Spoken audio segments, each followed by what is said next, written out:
দুটা আদা রসুন পেস্ট দিলাম, মাংস আলু সব একসাথে দিয়ে বসিয়ে দিলাম। এখন টমেটো নাই, তার জন্য এখনই লেবুর রস চিপে দিব।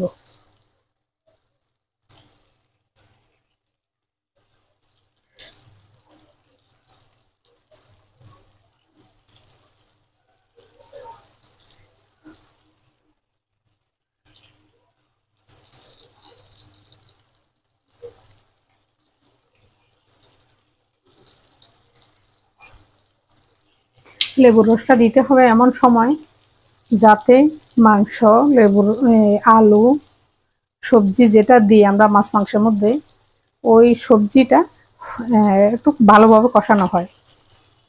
তাহলে ভালোভাবে কষানো হয়ে গেলে লেবুর রসটা যখন দিব তখন আর এটা শক্ত থাকবে না।